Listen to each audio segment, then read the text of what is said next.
Hello and welcome to the Lawful Remedy, episode 7. Can't believe it's 7. It's a live show with you, the audience, watching, and a wonderful panel waiting to answer your questions. They are known as the Clever Clogs because they're brainy and I'm not. Looking after the panel and the questions is Karen Dodd. Karen, are you there? I'm there, I'm here, hello. Hello, Karen. How have you been since last week? Yeah, I've been good. I've been very busy. I've been chatting to some of the clever clogs and I've been walking the talk with the council. So I've been taking some of the advice and doing the work. So I can't wait to hear what I'm going to receive through the post in the next few weeks. Oh, that sounds very exciting. Or not. I know. Well, I think that's the thing. We've got these amazing people that are coming together each week on your show, giving us this information, and the whole purpose behind it is so that it can encourage the public to walk the talk, to take the initiative, and be in their sovereignty. So I thought I've got to do it, haven't I? You definitely have. And just as an update then on my situation with the wretched enforcement agent, they keep sending me texts. I can't seem to block their numbers. I try, but it keeps coming up saying number is invalid. So I don't know how they managed to get round that on mobile phones. But they never arrive. So I'm very pleased about that. So it's just, never ending load of old hassle. But so far I've still got the van. Anyway, it's not about us. It's about you, the lovely audience. And of course, our wonderful panel who's going to come to your aid. Just to remember, this is not legal advice. So don't take us to court over anything you hear. Remember to do your own due diligence and, think about the things that come forward, of course, because that's what we're here for. It's purely entertainment, as they say. Karen, who have we got on our lovely panel tonight? Tonight, Richard, we have 3 lovely guests. So we've got a female joining us, the lovely Donna Lee, if she wants to say hello. Hi, Donna Lee, and just give us a little bit about your background. Are you there, love? I think she's disappeared.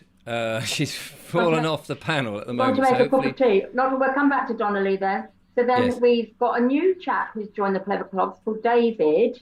I'll call him David. He's going to introduce himself again. He's from spls.pro and he wants to actually have a few words about what he's been doing and where he's at. So hello, David. Are you there?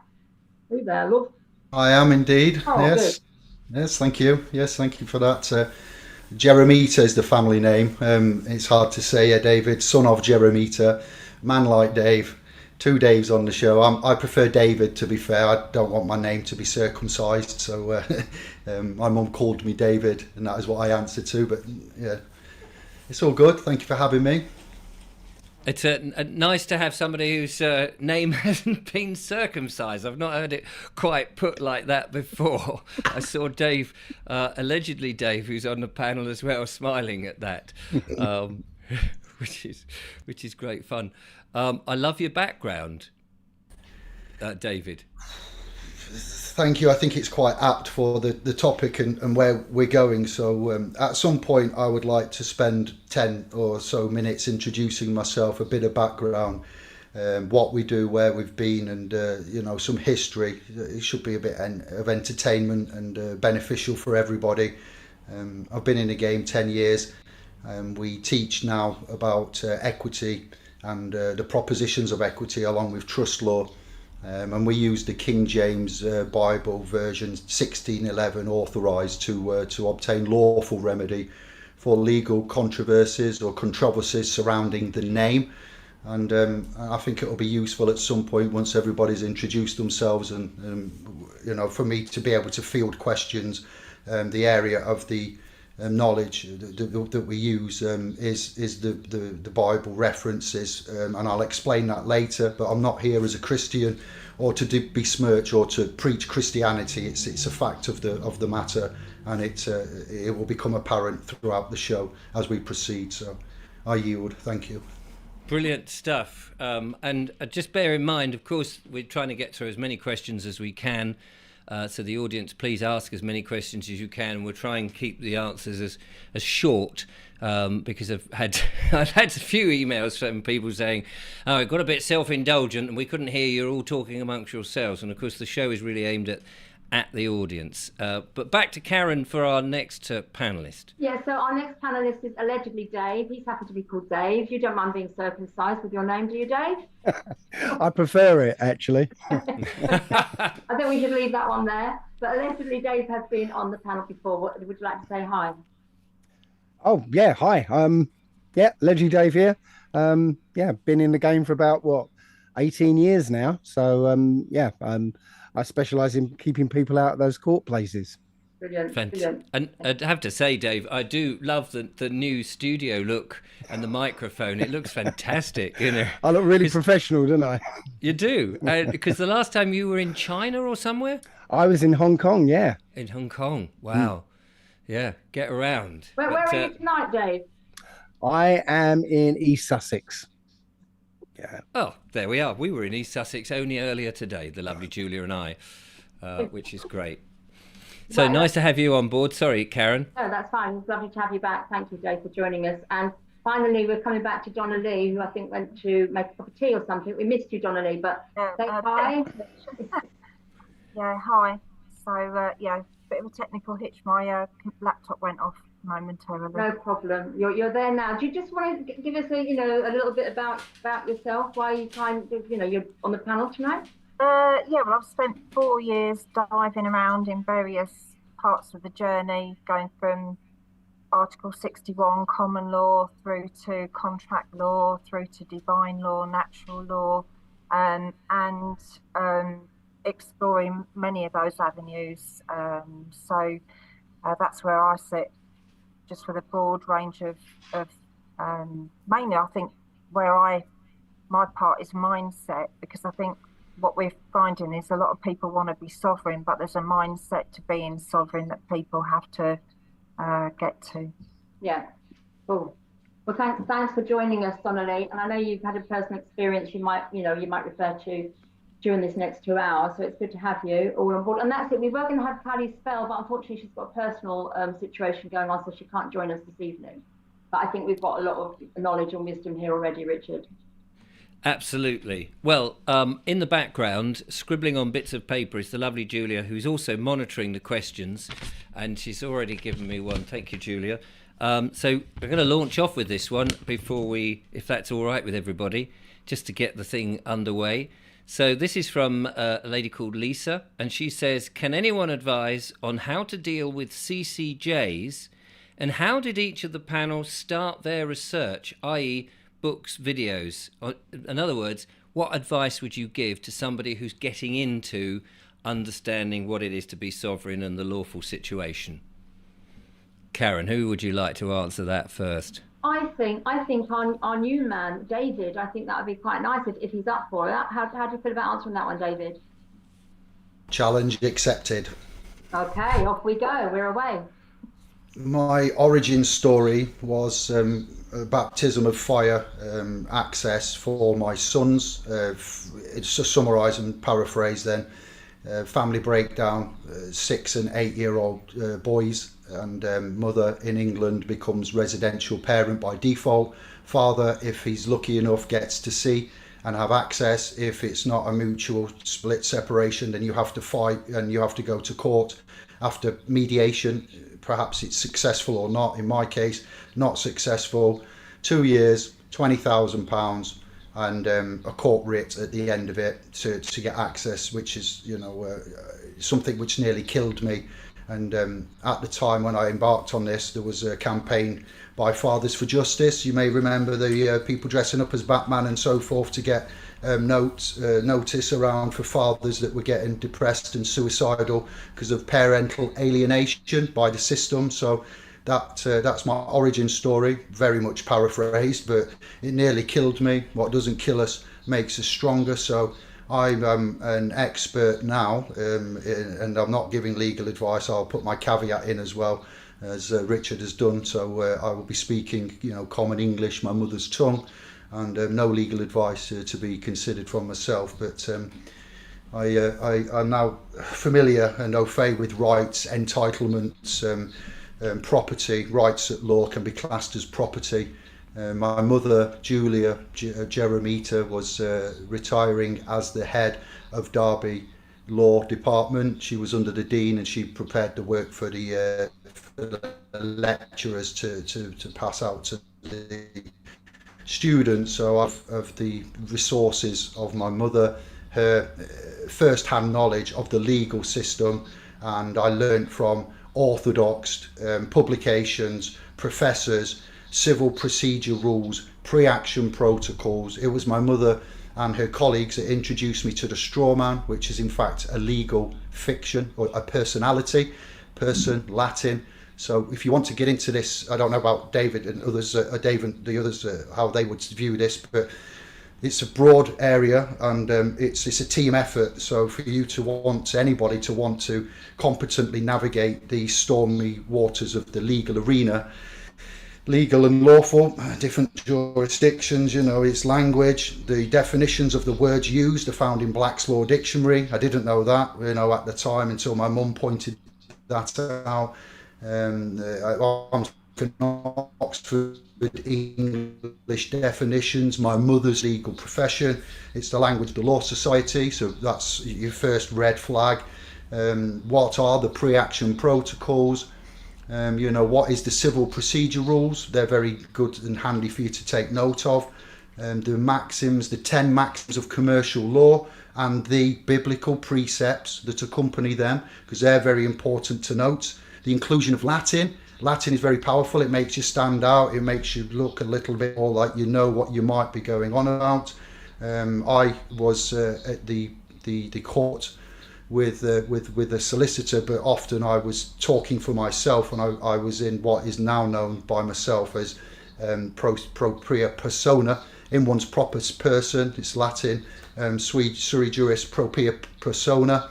And so, I got privy to certain aspects of that. You can not use a solicitor, and you can, in certain instances, if you deem it beneficial, or perhaps you can't afford it, to defend and represent yourself, or present and do business yourself. Remember, there are civil issues and civil jurisdictions, and then there are criminal jurisdictions and issues, different authorities, jurisdictions of courts to be aware of. So sometimes it may be beneficial to go alone. Sometimes you may need to have some counsel or solicit attorneys, whatever country you're watching this show in. David, counsel, yeah. David, I'm going to stop you there. I don't want to put poor Lisa off with all that information that you've told her. That clearly there is a lot to learn. Part of her question was, can anyone deal with the CCJ? Should we give that to one of the other panelists? Who should we give that to? If you panelists, we can see you. So if you could put your hand up. Allegedly, Dave. There we go. CCJs. Right. As far as I'm concerned, it's once they've got the CCJ, that's difficult to get out of. What they've done is essentially built a house of cards. All through the process, they're building this house of cards, and the more you kind of go along with it, the more they're super gluing the cards together. Yeah. Until once they've got to CCJ stage, it's now solid, right? But the trick is to actually stop it before you get there. So what will happen is a debt collector or a debt collection agency or a solicitor's firm, whatever, will file a claim at somewhere like Northampton. Yeah, that's it. Northampton County Court, which isn't really a court. They'll file a claim, but what they're doing is pretending to be the claimant. They're not actually the claimant. They've just bought the debt, so they're pretending to be the claimant. But if you don't know what's going on, then you just ignore it. But they're pretending to be the claimant. They're making a claim saying that you owe them money, and so on and so on. And they will send you a claim form, right? That that you've got to send back to the court. You just rebut their claims because they're not the claimant. We don't know who you are. Yeah. It will go no further. Brilliant. Okay. There's another aspect to this. The lady's asked why, about the county court judgment. There is a question behind that, which is, why does having a county court judgment, what is it going to do to you in the future that's going to affect you? It will affect you if you go to get more credit And what we're learning is that because we are living in this debt-based society, maybe the best option is to put yourself in a position where you don't have to go and get credit anymore. So the county court judgment sitting over your head as a black mark is going to take away that fear of having it, because you're not going to go for credit anymore. That's another way of looking at it. Yes, I know. I certainly don't want to. I mean, I had county court judgments, and it took a while to get past them all. I mean, for me, the fear disappeared when it was all doing this, and I just made them an offer. And in the end, I said, look, all I can do is pay you £5 a month. And they said, that's not good enough. We'll take you to court. And then they went to court, and they said, right, okay, you've got to pay whatever the bill was. What can you pay? And I said, £5 a month. And they said, all right, okay, so it's £5 a month. And you just think, well, it's gone through this process, and eventually it got paid off. But that was before I was anything like aware. I've got some email questions, which I have promised my emailers that I would put in. And some of them tried to ask last week, and to be honest, it was my fault. Completely forgot to read them out. So here's one for any of the panels. I'm 79, living alone, not helpless, but being harassed and bullied by a car parking company who claim I didn't pay when visiting a local nature reserve that I have visited many times before. Would any of you, the panel, be able to point me in the right direction with advice and support, please? And that comes from a lady called Linda. Anybody? Yeah. Yes. Okay, so with a private car parking company, it's usually you don't even have to really bother with them, but I would normally go with a couple of notices. So the thing to sort of ask yourself, right? Here's the question. Okay, where were you 2 weeks ago on a Friday at 5:45 and 30 seconds? Oh, blimey, yeah. Who would know? You don't know. So this is what they're trying to do. They're trying to say, at this precise time on this date at this location, you caused some kind of offence. In this case, parking. Yeah. But they haven't. You don't know. You don't have evidence that you were there yourself. So you can ask them. Okay, I'm not sure if I was there. Have you got any evidence to show me? Right. Sometimes I got a photograph. Well, the point is, a photograph is not evidence. Right. A camera is not a witness. It can support a witness statement, right, but it can't be evidence of its own. Okay. Right. So the photo is just there to get you to confess. That's all. Okay. Because that's all they've got, a confession. And that's all they can use is a confession. That is really interesting, because I think loads of people get those pictures and go, oh, they've got me banged to rights. Right. But if a camera could be a witness, then you could call, you could go to court and say, I call the camera. I want to cross-examine it. Yeah. I like it. Right. There's actually a really good video of a comedian who had this argument with his counsel, and he sent a picture of his car with a notice in it saying that I'm parked in Spain. There was a dialogue between him and the counsel. It was hilarious, and in the end, they couldn't use the photograph of where his car had been parked as evidence of where he had been. So after 5 or 6 volleys of emails, they just ripped up the alleged fine. Right.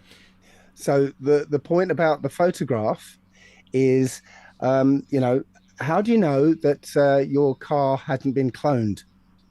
Right? Because essentially your car, whatever make or model it is, there's like 50,000 of those cars, identical cars out on the road. The only difference is a number plate. Yeah. Yes. So how do you know that somebody's cloned your car? How do you know there wasn't a bit of bird shit on your number plate that made an F look like an E or a C look like a G? Yeah. How do you know you're not one of the 1 million a day of unreliable ANPR registers? Yeah. Because that software, that technology isn't perfect. Right. Apparently, I've got a news story that says there's over 1 million mistakes made a day on ANPR. So that photograph, has no bearing on the whole matter. So you can say, the photograph that you supplied looks very much like my car, but do you have any evidence? Yes. And presumably you could use that also for the ULEZ things or these clean air zones and say, absolutely. Well, so that you've just made so many people so very happy. I think any camera triggered so-called offence, apart from speeding, there's a difference here with speeding, but any camera driven offence, and the other thing is that it's actually against the law, right, constitutional law, to fine you before conviction, right? That's Wow. the Bill of Rights Act 1689, and it's also Magna Carta section Article 39, I think. I can't remember offhand. I think it's Article 39, but it's basically preventing anyone to be fined or dispossessed or punished in any way before conviction, because in this country you are innocent until proven guilty, so you can't punish an innocent person until they're proven guilty.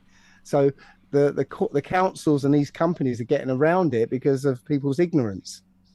That is amazing. That's why we have you on the show, allegedly, Dave. Richard, if I may just add on to the back of what David said, and I'll be quick, but this is useful for now and for future. The burden of proof in English law, English common law of England and Wales, when we speak of law, not legislation, acts and statutes, the claimant is duly obligated to provide the material matter, the facts of the matter, the particulars of the claim. So the burden of proof lying upon the claimant. So what we can consider saying is, as David has correctly pointed out, we cannot be clear, we cannot be sure with a clear conscience of whom the driver was that day. So we require proofs of whom the claim is against, as David's pointed out very concisely there. So with a clear conscience, we can't remember, and and also, if your subscribers and the panel are aware or not aware, you need to be aware that you can either accept the controversy, you can deny the controversy, or there's a third option which keeps you with the thing called clean hands and in honour. So it stops and halts all fines, fees and forfeitures from being applied. So you don't have to admit it if you believe you was incorrect or there was a mistake or it was wrong. You don't have to argue it and add further controversy to the situation. You can conditionally accept it, or you can consider doing so, and you can say you require the proofs of, and that conditional acceptance puts the onus onto the claimant to provide the details and the particulars of the claim. And if they further do not provide you with the information and they fail, or you've got to set time periods for this, the ticking clock, and you may or may not want to introduce a schedule of fees. That's also something to consider. Time is money. And I'll leave it there. So there's some key words there for people to look at with regards to the practice directions, common law, and staying in honour, and choosing how to accept the claim and to possibly move forward with that. All right. Wow, some very powerful answers to that. Sorry, Dave. So the notices I was mentioning were these conditional acceptance notices. I've got something called the ULEZ and Traffic Offences Toolkit. And if anybody wants one, just give me a shout. Oh, brilliant. We'll do all the links and put that in the description at the end. Thanks, Dave. Karen? Yeah, I was just looking at mine, actually, because I've got one of those notices here. So that's a really useful one. Thank you very much for that. That was on tomorrow's to-do list. Now I know what to do. And interestingly, I thought it was from when I come to your studio, Richard, because we go over the hour and I park at Morrison's. But this is another one. I don't know where I've been for this one, so it's I'm collecting them. Right, we have a question here. So from Stan McDonald, he says, it has been stated that your power bills are prepaid, and I know people who have changed out the power meter. However, they have gotten charged for stealing electricity under the Electric Act. Any comments on that one? As long as they're willing to submit meter readings, they're not stealing electricity. Yeah, because Don't put meter readings in. Don't do it. Who does the electricity belong to, or the gas, or the water? Who does it belong to? It belongs to all of us. It's it's part of our rights. That's part of the dominion that we were given when we got on this planet. you might want to ask who are we stealing from? Yeah. Yeah. That's a good question. It is a good question. But what about the infrastructure? Because we can't just grasp air or water or electricity and put it into our television. So somebody has created a system. We paid for that. We paid for all of that infrastructure, and I think it was 1933, Dave, when we handed over all of our gold to the government. So everything that our ancestors, our grandparents had paid for in terms of the infrastructure, all of those things were paid for by the people and were owned by the people. They were nationalised and then they became privatised, and who benefited from that? So we've already paid for that infrastructure. And also, off the back of that, I'd like to add that when the corporation known as the United Kingdom PLC Limited, etc., goes bankrupt, so when bankruptcy happens in itself, who then becomes the creditors? Who owns the property? Where does the property go to? So you've got relevance with people. Some people getting confused about, you sovereigns think you don't have to follow the law, you this, that, the other. But if we want to get to the nitty gritty with regards to the utilities and the mineral and energy rights, when the bankruptcy happened in 1869, and then the latter period of the 20th century in the 1900s, various multiple bankruptcies of the corporation, the government, the removal of gold standards. Pound notes used to be transferable for intrinsic value. There's no intrinsic value. Coins used to contain silver back in the day. All of that's changed. It's worthless now. Promises.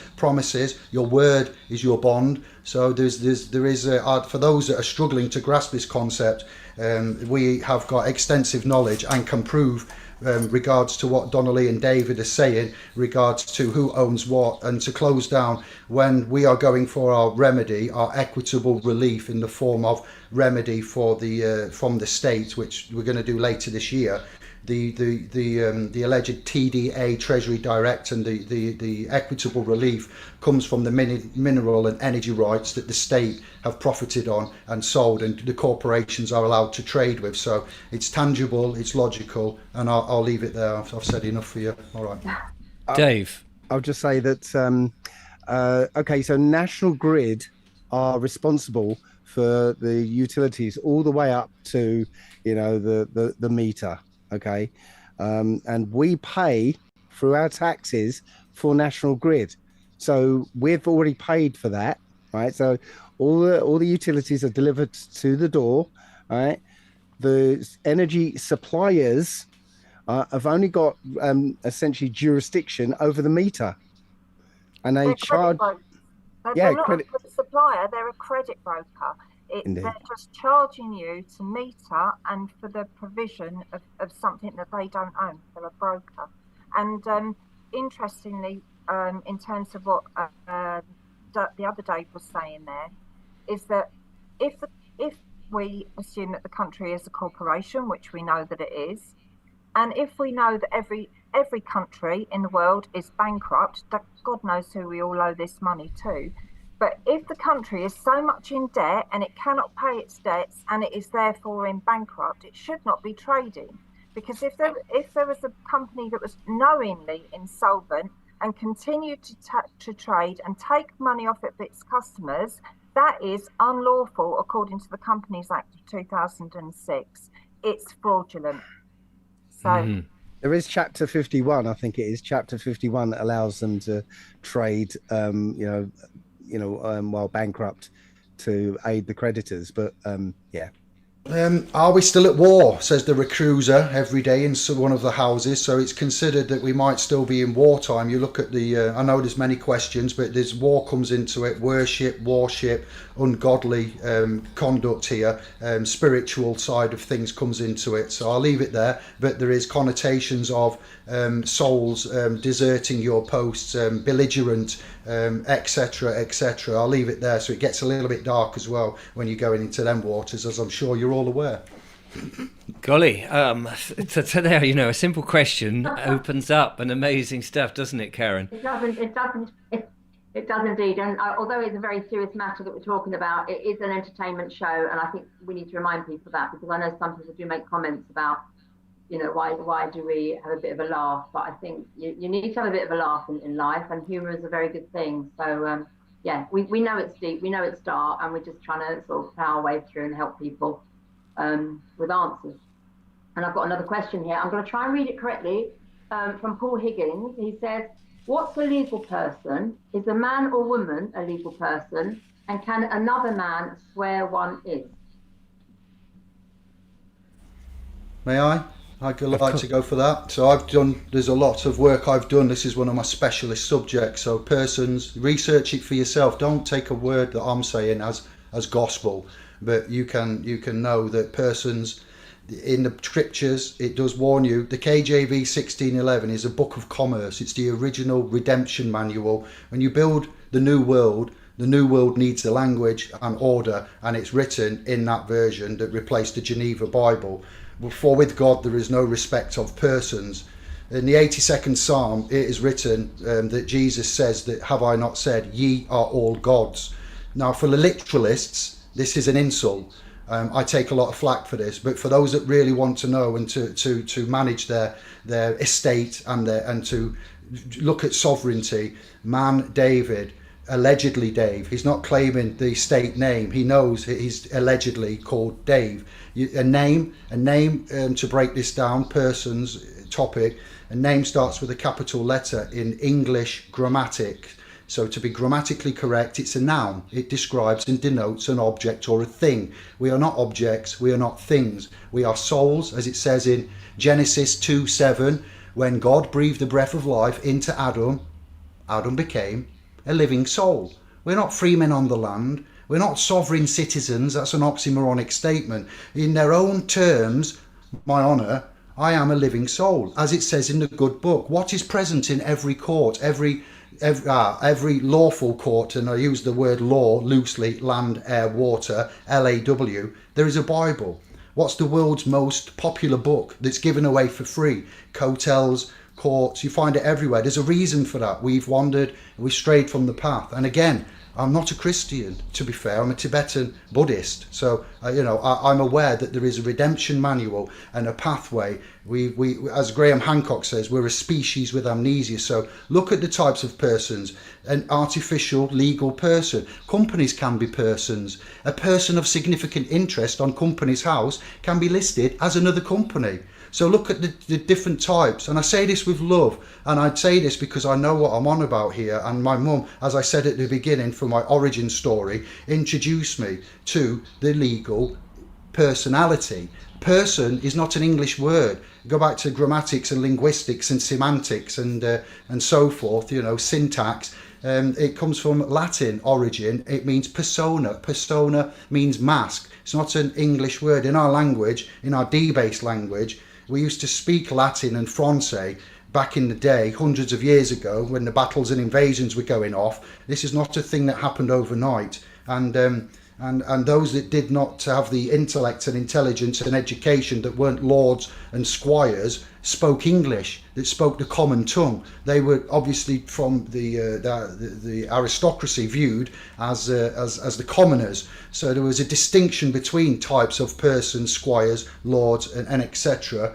The titles that you have, like Mr, is one of the lowest titles. I do not accept to be entitled with that title, and it's quite vital that you hear this, so lords, lordship, ambassadors, different types. So people that say you sovereigns don't think you don't have to follow the law. It is not land-based law, is not traditionally viewed as being across blanketed the land. You can have diplomatic immunity. Look at Anne Secoulis, who ran over Harry Dunn, who then ran off to America after committing murder, manslaughter. Common law was breached. She got away with it. Why? Because she claimed as her person a diplomat, which is then not under the constraints of the common laws of England. But a Mr. or Mrs. will be laird, lord. You see where I'm going? So again, I'll leave it there because thank you. That's a lot of information. That's and no, thank you. I mean, it's very concise. So, I mean, I think what David there is demonstrating that a very simple term, especially in this lawful situation or the legal situation, however it is, has got so much behind it that sometimes the answer is very, very deep and detailed. So thank you, David, for that. So, we try to answer the questions as best we can. And that's, to me, that's what's great about doing this show, isn't it, Karen? Because everybody that we have brings a different slant to the answers. Absolutely. And I think that's where the sovereignty comes in, because we as individual sovereign people have to make our own path, our own way from all the information that is available to us through the research. So, yeah, absolutely. Would you like to ask a question? Yes, please. I've got some questions here, but go with yours. Okay. So Thomas Moran, because he's posted this a couple of times, he asked, could we not all take out credit cards as we know it's our credit, and how to get rid, it's our credit and how to get rid of the debt. Then with that currency, set up buying up land and setting up a new nation. Anybody? Strange question, but interesting. Dave. You're muted. I know. Yeah. Yes, you could do that. It's possible. In fact, that's one thing that somebody called Paul Yates actually espouses. He's got a book called "The Title is Unimportant," and his view is that we can release this credit and essentially give the credit to the homeless or people who really need it. Personally, I don't really go that way because I believe it's kind of dishonorable. They're being dishonorable with us with this credit system. I feel it's dishonorable to use it, in the same way. So, yeah, you might think of it as you could think of it as a way of making money, as it were, but essentially you take the credit out and then you point out the fact that they didn't give you anything, and you can actually as soon as you prove it, as it were, they basically write the debt off because there is no debt. So yes, you could use it for that, but I personally think it's dishonorable. Right, good. Okay, brilliant. Thank you, Dave. I've got a question. This is one of the email ones that came in. It says, I'd like to know if it's possible to apply for a passport and at the same time keep one's inalienable rights intact. I've heard that you can write all rights reserved with your signature. Not sure how true that is or what else you would need to know or do. I am sure the amazing interchangeable panel will be able to offer some insight. So if anybody would like to tackle that one would be good. So applying for a passport and keeping your inalienable rights, do they disappear? If I may start the ball. Oh, Donna, ladies first. Carry on. Are you sure? Well, yes. You can look at the difference between a signature, a sign of nature. Look how the word signature is spelt, and look at an autograph. Okay, when you see a celebrity, you don't ask them for their signature. You'd ask them for their autograph. What is the difference? The words in themselves, authority, from the author, the policy. So we look at the way that we would afford liability. How do you retain rights? I often put by David. So by lowercase, full colon, which is 2 dots, and then David, all lowercase. That is not a signature. That's just one way of doing it. You can write all rights reserved, all unalienable rights reserved, and do an autograph. So I explained earlier the differences with a name, starting with a capital letter. It's a noun, denotes an object or a thing, and it's legally classified, as such, and it's legal.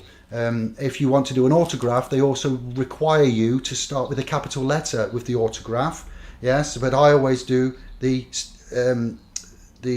signature starts with the capital letter to be classified valid on a legal document as the signature. I always put the autograph and do it with the lowercase, and nobody ever questions that. UCC, because the United Kingdom is on the Securities Exchange, is an interesting thing to look at, but I wouldn't go into that for passports. And then lastly, your title denotes your status, standing and capacity. What do I mean by that? It's the status, standing and capacity. So a public legal person, the general public, when I speak of army and the macabre nature of military, ecclesiastical law and things like this with regards to souls, airplanes taking off, the captain must let them know. As we're talking passports, I've interviewed 2 pilots, and you can find this out for yourselves. Before a plane is allowed to take off with its manifest of passengers, the captain has to let them know how many souls are on board. In business, you have a sole trader. All right, so souls are mentioned. Unfortunately, in this black world of Black's law, black uniforms, black magic, and dark arts, this is the way. This is as real as it is. So yeah, signatures and autographs. Look into that. And then if you're in the private and you're a celebrity, an ambassador, a diplomat, perhaps monarchy. Not that we are, but how do you think they travel? As public or as private? Do they have different titles? Does their title and their status, standing and capacity, maybe instead of a public legal person, they are a private lawful man, and that denotes, their titles denote different access. But when I applied for my person's passport as a British citizen to close down, you've got the United Kingdom for the internet and shopping, you've got England football team to support England, and the Olympics now. We're talking Team GB, Great Britain, UK, England. There's different jurisdictions, as well as on the landmass. London town has got its own jurisdiction, its own police, its own postcode. Very real again. So titles, jurisdiction, authority, public, private. What's useful for you to take away is names, nouns, the signature, and then the difference between the signature and the autograph. We note a liability, public liability, reverse liability, vicarious liability.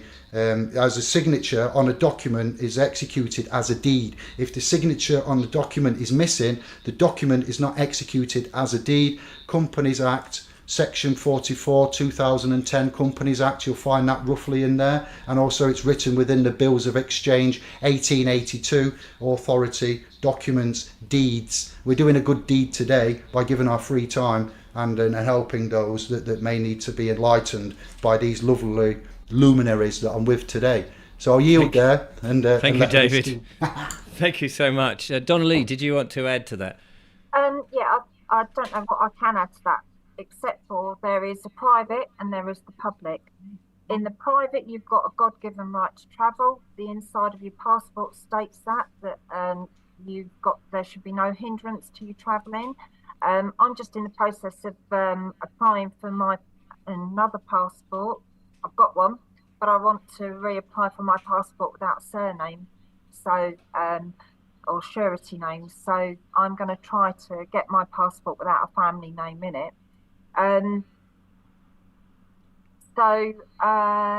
That's kind of what I wanted to say about it, is that what we're trying to do is we're aiming to get into the private and out of the public jurisdiction. Right. Okay. Can I just ask Richard, Donna Lee, how are you going to try and get a passport in just your maiden, not your maiden name, your Christian name? Just in my Christ forgiven calling, because I understand even from the if you go onto the Depot office, which is part of the government agency, it does state that no one needs a surname. So I'm going to write to them and say I haven't got one. Interesting. Simple, just very simple. I had one, I lost it. I put it down somewhere and it's vanished. So I don't know what it is. That's your surname, Richard, yeah? You've lost. Yeah, I lost it. I had it earlier. Don't know what I've had it. Sorry. I mean, what do you do? When you say you haven't got one, I mean, what will they say to that? Well, the Depot office states that nobody has to have a surname. So I'm going to write to them and state that I want my passport to have my surname taken off it. Brilliant. But I'm just, I'm not I'm not intellectually based. I'm just going to do what I feel is right, and I'm going to just say that I want my surname to be taken off my passport. I'm understanding that I don't need it. Take it off, please. Yeah, let us know if it happens, because they might have a flurry of people. I've got a question here from Ali Rigg from the chat, and I just apologise if you've written your question some time ago and we haven't answered it. The lovely Julia is scribbling, and Karen is obviously looking as well, and they are coming in. We will get to them as best we can. So this is Ali Rigg says, I bought a motorbike but haven't registered it. It's MOT'd insured, but I can't road tax it because it will have to be registered, but I don't want to. Is there any advice?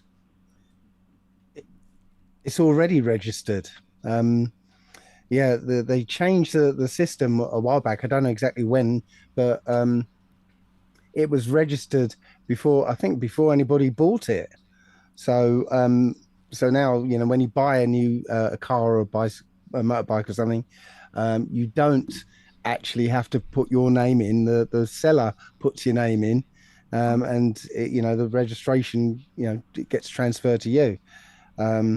So no, it should be already registered as far as I know.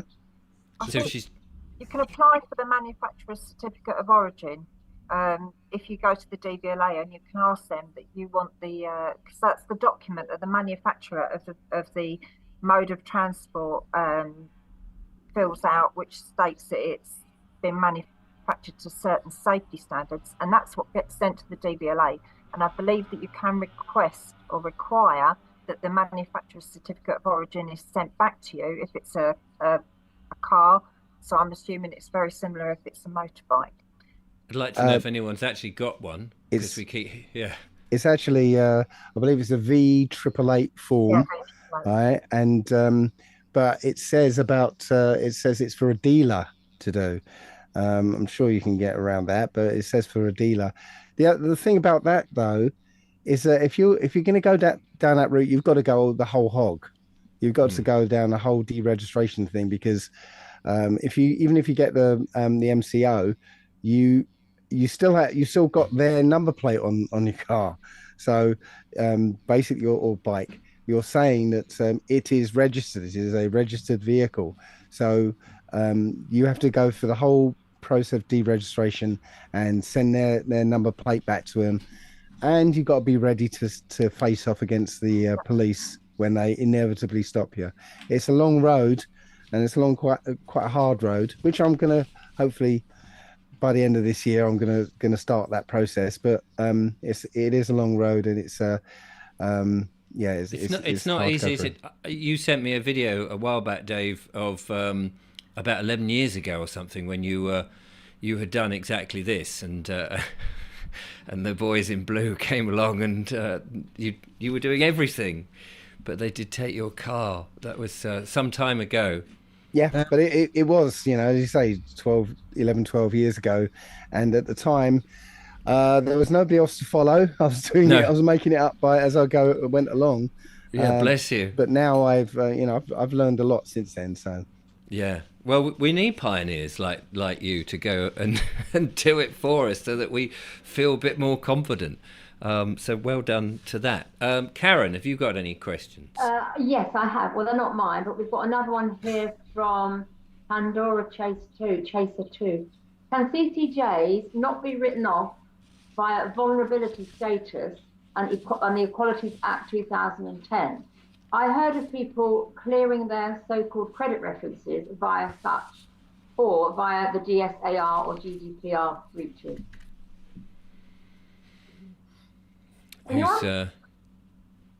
Malicious. Anybody? Well, that would be a malicious communication. I wouldn't know for definite, but just before you get into that, that last question, look into transfer of titles from public to private using the Bill of Sales Act.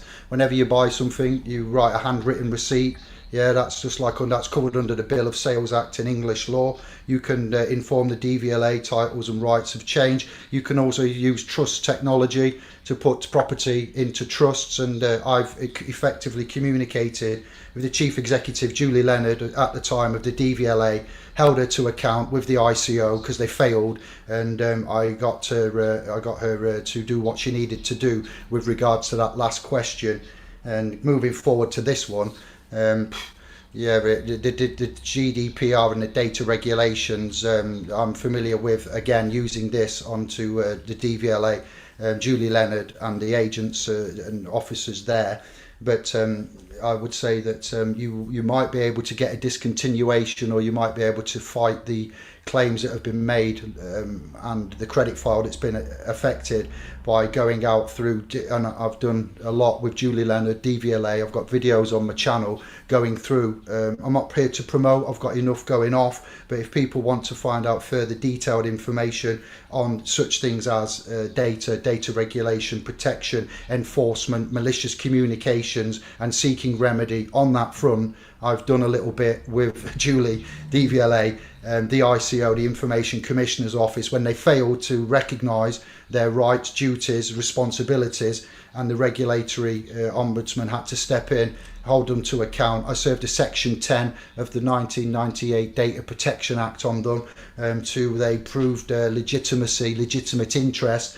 The right to be forgotten comes into play, can be. I am allegedly on the autistic Asperger's spectrum, for those wondering what's going on and how it's coming out. That's the nature of my mental genetic alchemy that's going off. So I apologise if some people are like, what, too much information, I need to rewind it. Yeah, that's just the way it is. David, don't have to say anything about that, because what you're doing is you are giving us lots of information, and some people it may go over their heads, but some people are joining the dots. So, all right, thank you. Yeah, Richard. No, absolutely.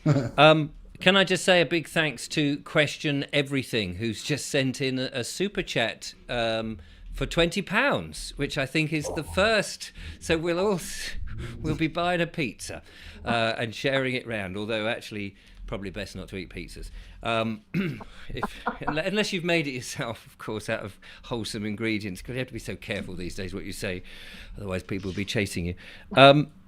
Allegedly, Dave, I've got a question here. I'm dubious about asking these sort of personal questions, and this is from somebody called Neat One. But I think when people do put their heads above the parapet, we do have to sort of face them a bit. And I say, please don't shoot the messenger. This one says, did Dave travel to Hong Kong with a citizen passport? No, I didn't. Because at this point, there is no way of getting around the passport, because you're not fighting the government. You're fighting the bod at the desk who says, sorry, can't let you through without a passport. Right. You know, there is words that you can call the embassy of the country you're going to and tell them that you're coming, and you don't require a passport, and they'll let you in. But I've never heard of that actually working. Sounds great though, doesn't it? I'm just coming into a country. Would you mind just opening the door? Yeah. That would be hilarious. Imagine then if that caught on and everybody started to do it. It would be a nightmare. If everybody did, then it would fall apart, because yes, if you think about it, there were no passports before World War One. There's no such thing. Is that right? Yeah. Right. Yeah. World War One brought in the passport, essentially. So before then, you could literally just jump on a boat or a plane or something, turn up in France and set up shop there, Fantastic. There you go. How interesting. Thanks for that. Karen, any other questions you've got? I've got some more. There's a good comment here from Mike Forshaw. He says he got caught on a speed camera in January. He's since moved back to China. The DVL wanted his Chinese address, so he sent it to them by email in Chinese, and they have dropped the issue. That's a simple, way to do it, isn't it? We can go and move to China. Yeah, I said, how would they prove that you don't actually live there if you just send in a Chinese address, even though it's from the UK, or you get a friend in China to do it? Yeah, there's a similar one where where you have to name the driver. Then somebody's named the driver as a Chinese person and given it their Chinese address, and that's it. It goes no further. It goes brilliant. Oh, easy. That's the answer. Great. We like those sort of solutions, don't we? I'll be doing that with my tickets in here. That's it. But personally, again, I don't do that because you're lying. You're lying, well, that's true. And if whenever you lie, there's a possibility you get caught out in the lie. So, well, it's karma, isn't it? Really, because we should be sort of living with integrity and honesty. I hear you. Clean hands, the clean hands doctrine again, and honour if you can. It's very hard to keep honour in the face of adversity such as this, but people need to, souls out there, man needs to look at paperwork and sorting paperwork out prior to even challenging things like this, which is probably for another show. But I've got some ideas and information on how you can move from public to private. For instance, just quickly, a driver. Look at the legal definition of driver. Yes, it's somebody who is paid to commit commerce or somebody who works for the government. So when you get stopped by an officer and they say on the window and you go hello and they go, are you the driver? It's happened to us all that travel, and because not a lot of us are actually in fact drivers. Driver comes from the word English etymological root reference. Drover comes from shepherd, flock, drover, this kind of area as well. And driver, the officer, no, I'm not the driver. I passed my driver to him and he said, have you been drinking, son? No, I haven't been drinking. Are you lawfully or legally trained? No, I'm not. Well then, leave me alone. That's my driver. Okay, you've asked me a question and I've answered you. It's obviously got a 50-50 answer. You didn't say, hey, Mr. Driver, I require your driving details. They ask you a question. You then have got the option to choose if you are the driver or if you're not the driver. So you can present your driver. So we implement the instrumentation, but ultimately that's just a workaround. You need to communicate with you need to consider to communicate with various levels of government and offices and agencies, as I said I did with Julie Leonard, the ICO and enforcement, and telling her she was having none of it. She even said, I don't have to give you a DSA, a subject access request for data, a SAR, and X, Y, and Z. And she was very obstreperous about it, and they don't like being told what's what. I even rang them and put the video of the call on my channel where the geezer said, yes, we own the property. When I said, there's been a change of titles. You don't own the property. You are holding information as a company, and when you knowingly get told and informed that the information is wrong, the data regulations, back to the previous question about data and things, they stipulate that you must now change that data so it is correct. Otherwise it's classified as a crime, an offence, a criminal offence, should I say. So there's ways of doing it, but ultimately you need to get your house in order and before going into battle, let's put some armour on and then go for the fight. Let's not just go with the t-shirt and no weapons. David, with one thing is that whenever they're trying to enforce legislation upon you, whenever any of the agencies are going to try and enforce any kind of legislation on you, if they're going to try to do that, legislation, there's a whole broad range of legislation, not just the secondary legislation, our primary legislation, actually, so the Coronation Oath, the Bill of Rights, the Treason Act and the Act of Settlement, those four superior laws actually govern how governance works. And so if their authority, their delegated powers and authority that they're trying to exert on you, they can't ignore one set of rules to enforce a second set of rules. And their statutory powers and authority ends where my civil rights begins. So, we've all got unalienable rights that are expressed in the higher laws, such as Dave mentioned it earlier, the Bill of Rights. And so if they want to enforce law, they've got to enforce all of it. And that includes the civil rights of men and women who have got unalienable rights that they cannot take away, or they've got to prove that they've got the right to take those rights away. So that's really interesting there, Donald. I mean, so many interesting points. The one that you just said there, if they're going to instigate their laws or the legislation, they've got to do all of it, which means we can't pay the council tax because we're aiding and abetting the terrorism that is. Yes. We keep seeing that. So that's fascinating. And David, I've got to say, the word of the evening. I had to write it down because I wasn't 100% sure. Oh no. How do you say that again? Obstruculus. Obstruculus, cantankerous and obstruct. I told you it's part of my mental makeup, but go on then. Go on, Richard. I love it. Obstruculus. I've got to use that more frequently.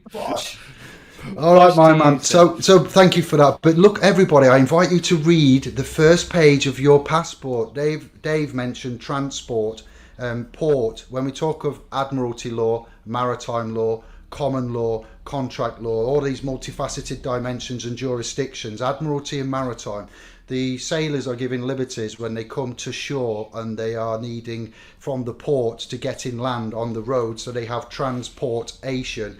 And the port pass, the passport that they have and that we use, that we talked about as well, if you read, and for those that don't have one to hand, this is an old one, it's still in date, and it's referenced the Queen. Her Britannic Majesty's Secretary of State requests and requires in the name of Her Majesty all those whom it may concern to allow the bearer to pass freely without let or hindrance, and to afford the bearer such assistance and protection as may be necessary. So you are allowed to pass freely with a port pass. So perhaps just something that was put to me randomly, somebody said, instead of a driving licence, could we not show our British? And I'm like, I don't know, I wouldn't try that, but it's an interesting thought as we're on that. But the connotations between land, maritime, admiralty, you know, the sea-bearing laws and sailors, ports, passes.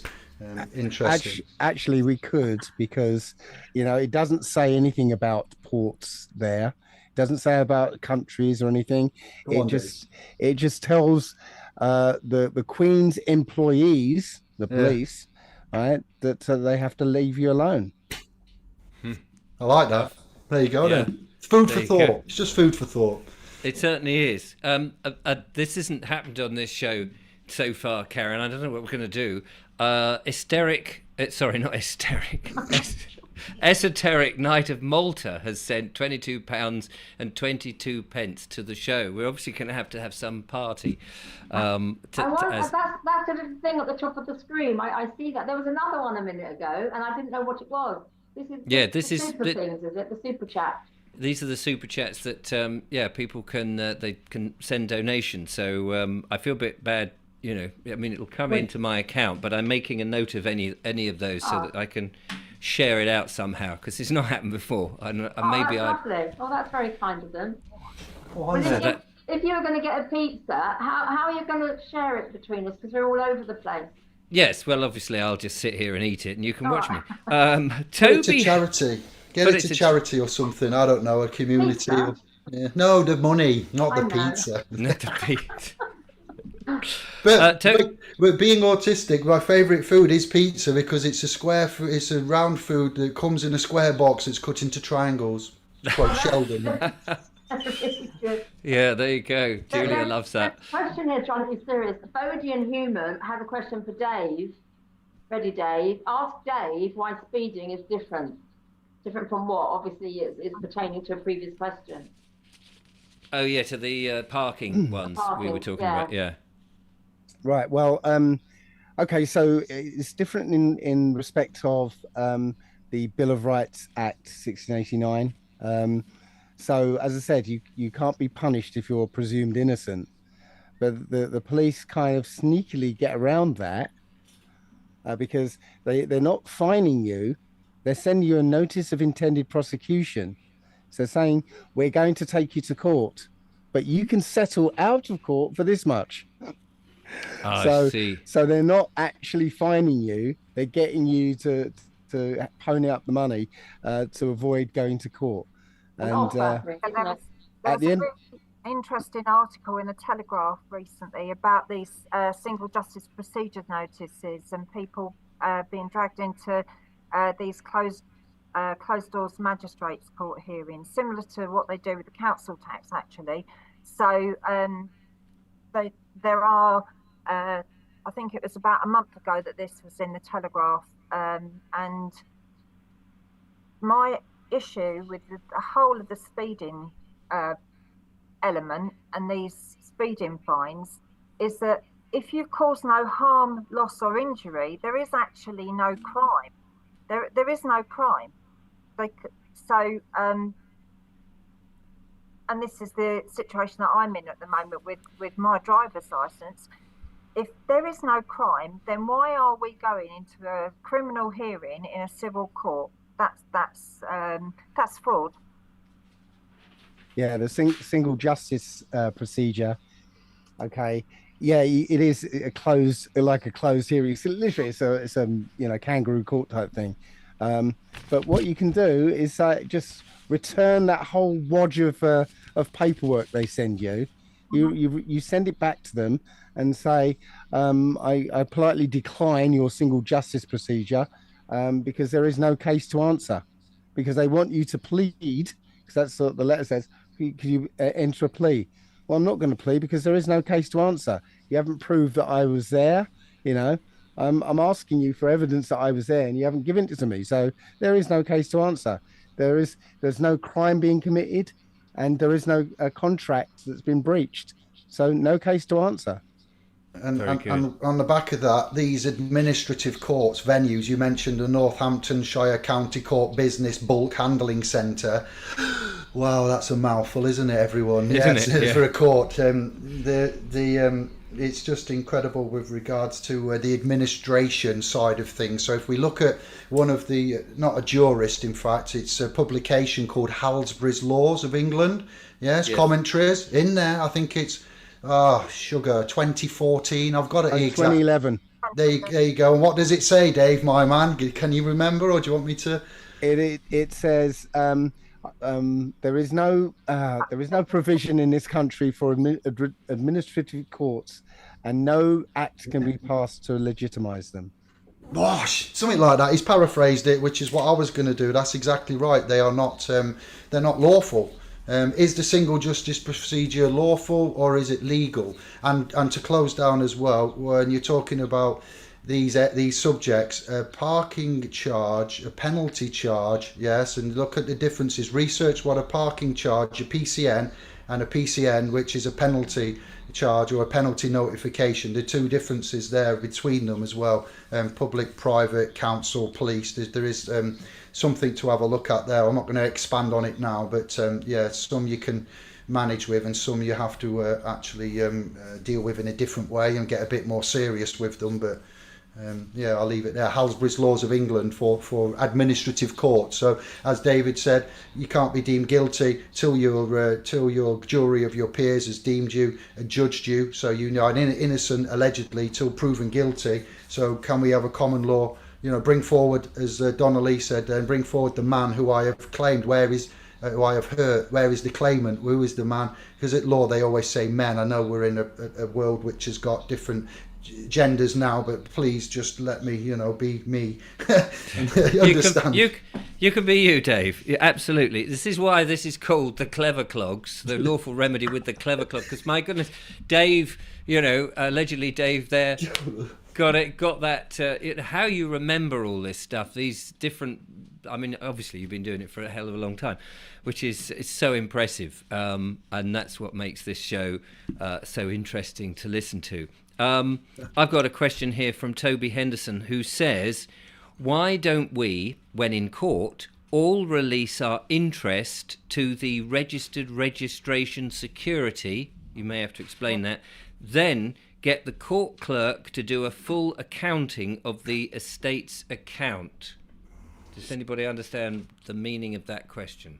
It's to do with the fiduciary duties of the court, is my understanding. I mean, I'm sure Dave understands this in a greater depth than me, but when you walk into a courtroom, you're the beneficiary of the trust. When you walk into a courtroom, They do a bait and switch and turn you into the trustee of the trust. So that someone is going to pick up the fee when you go into a courtroom. So the prosecutor is the person who has the responsibility for the costs of that case, whilst you're the beneficiary of the trust. So what they do is they get you to accept the trusteeship, and they switch your position so that you then become responsible for all of the fees of the case. And they do that by, when you get to identify yourself, when they ask you what your name is, can you identify yourself? And you answer to, like for me, they'll say, are you Donnelly Andrews? Yes, I am. Okay, well, in which case then that's switched my position from being the beneficial person within that trust to being the person with fiduciary duties, because I've accepted responsibility for the name on the birth certificate, which is not me. That's not me.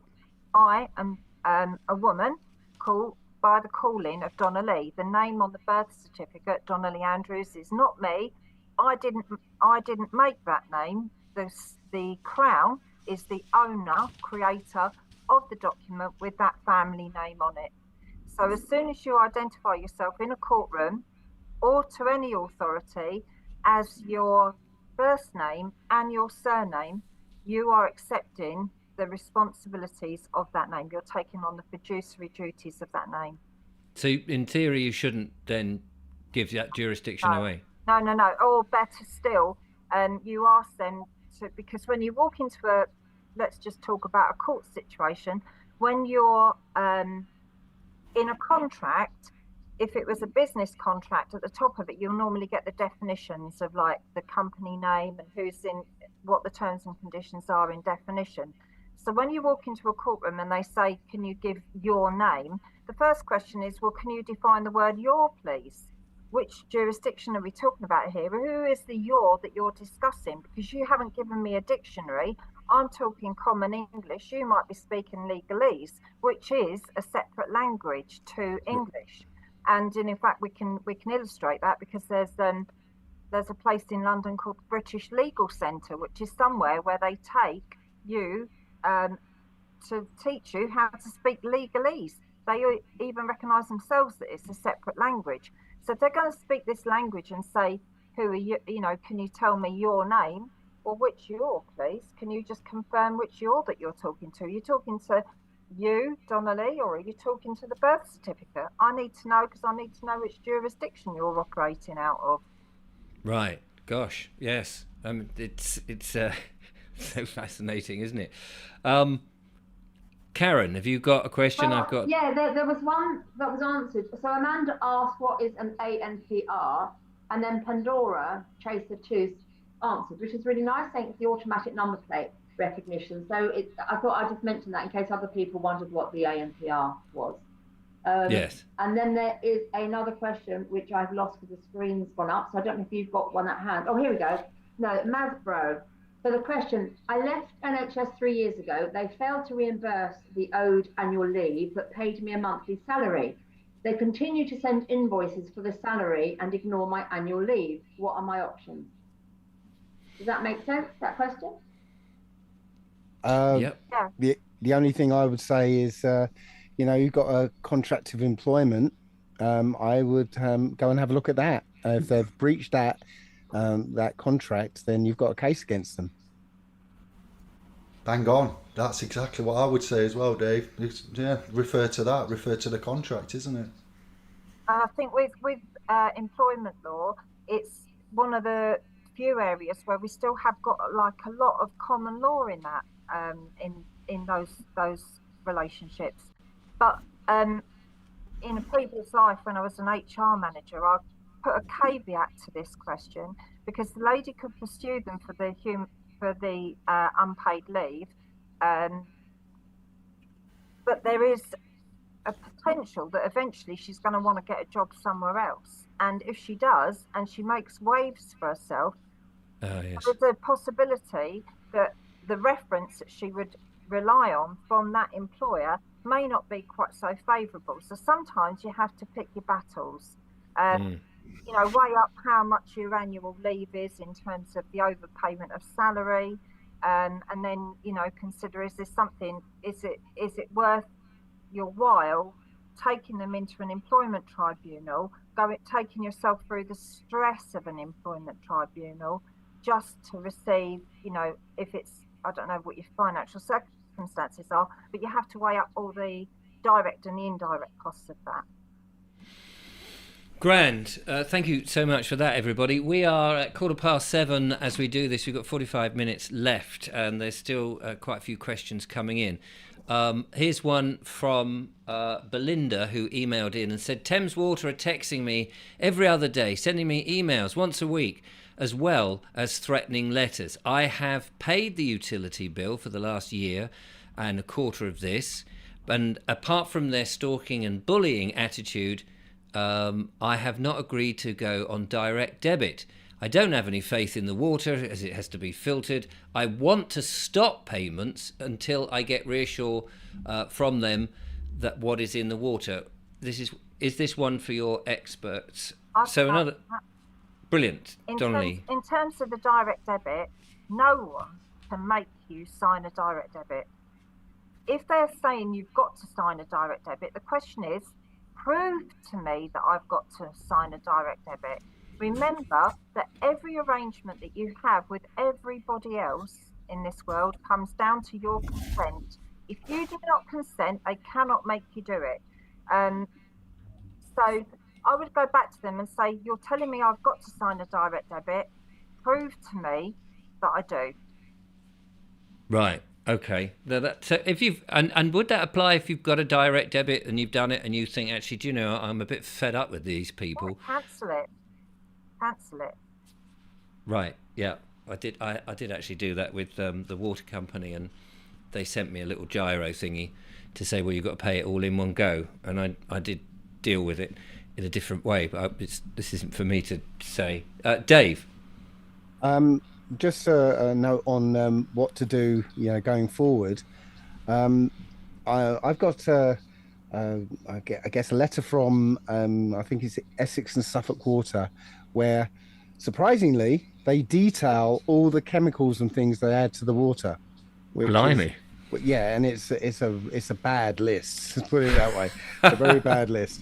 It includes. There's a line in it that says hexafluorosilicic acid. I don't know if you know what that is. Do you know what it is? I don't. No. That's fluoride. That's what they call fluoride. Yes. It's hexafluorosilicic acid or hydrofluorosilicic acid. It's chemical waste, essentially. And it says requested by Public Health England, which means if Public Health England requested Essex and Suffolk Water to put that stuff in, then they're requesting all the water companies to put that stuff in. Yeah.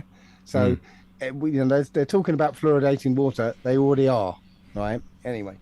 Yes, so, I've had somebody on the show talking about exactly that actually quite recently. So yeah. Yeah, if you haven't got yourself a distiller, get one. Yeah. Anyway, so there's a few nasty chemicals in there, including fluoride. So I basically send a notice to the company and say, I will happily pay your water charges, right, if you pay my post-delivery treatment charges, because there's all this stuff in the water. I have to distill it, I have to add hydrogen peroxide to it, I have to filter it as well, blah blah blah. I'm charging you £450 a month, so you pay you pay mine, I'll pay yours. You just make sure yours are more expensive than theirs. Yes. And what do they say to that? Well, they'll twist and turn a bit, but the point is that that if they can't argue it, because the water is poisonous. There's no getting around that. And you're saying you've delivered poisonous water to me. I have to treat it to make it drinkable. Right? Here are my charges for that. Yes, and the lady I had on was Joy Warren. It was on a video recently, and she was talking about the fluoridation. And she says the water treatment companies cannot deny the government to put it in. They've been told they have to do it. Right. So they have to. So one can go to them and say, I don't want it. and that's where they're in a corner with that. But I mean, all the other stuff that they shove in, they don't have to do that. Well, there's a video on my channel called Tax and Utilities Clinic, and at the end of the utilities part, I show the notice that I send to the water company, and I show the the letters from the South Essex and whatever water company with the list of ingredients. Ah, right, brilliant. Well, we'll get we'll put all the details on the your channel and stuff, so people can go and check that out. I'm just going to quickly do this one, if I may, Karen. I can't read Julia's writing. It might be Finky Stinkers, might be the name of the person, but thank you for this, or I should say man or woman, of course. I have 2 birth certificates, one in red and one in black. The latter has no signatures of my parents. I also have the QSIP of the one in red ink. Where do I secure the remedy? That's an interesting question. Who's going to go for that? Could you repeat that? Yeah, of course. I have 2 birth certificates, one in red and one in black. The latter, i.e. the black one, has no signatures of my parents. I also have a QSIP of the one in red ink. I'm not quite sure what QSIP stands for. I hear it a lot, and I probably ought to know that. Where do I secure the remedy? I don't know what you're seeking. I suppose. They're looking for equitable relief and alternative provisions, as we are the surety trustee with legal possessory title in bankruptcy to the private banking cartel is the Bank of England. So it's neither a bank and it's nothing to do with England. Like the Federal Reserve is not federal and it's not a reserve as such, So there's a belief that the birth certificate can be exchanged for such, Treasury direct accounts, and equitable relief is the term I would use for alternative provisions. So the certificates of birth for your person, because man is not registered, it's an event in my opinion, and so there is an event happening effectively at the General Registry Office. So later down the line, under the SETA KV Act, there is a few of them. There's 3. Look at Pope Boniface 1300 and something, and forwards, convocation, Attorney Regis. Sorry, Donnelly. Yes, 2008. It was 12. Pope Boniface. Sorry, interrupted. Yeah, so there's a 1307 Unum Sanctum. There's the convocation, Attorney Regis, the 1533 CQV, the 1666 CQV when the prodigal son should have returned and didn't on the 6th of June 1666, and then the 1707 Seta KV, French for this life, something is it translates to. So when we speak of trust, fiduciary capacity, bankruptcy, banks, England, intrinsic value, things like it's a deep macabre subject, to be fair, but the long and the short of it is there's a long version of the certificate and a short version depending on your age, when you was born, then they different styles and formats and fonts, but you are looking to exchange that.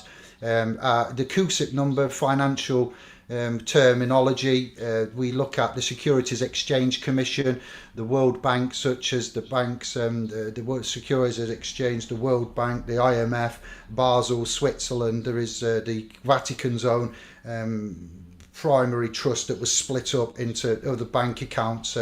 I've done work on this, and I did find a bank account with my person's name on that was formatted with bank account 8 digits, was the national insurance number minus the letters, 6 numbers. The year that David turned 16 to 1990, so if we take the 19 away, use the 94 for instance. That wasn't the year, but the number from the 6 numbers from the national insurance number prefixed with the 94 made 8 numbers. I did a search on this was the White Hats, Heather and Tucci giraffe back in the day, 10-15 years ago, and we secured some bank accounts with the Royal Bank of Scotland in Church Street, attached them to a merchant banking, and I'm not going to tell much more because it's not for now. But there are people out there, and there is a belief out there that there is our claim of right to the country's mineral reserves, and this is where the alleged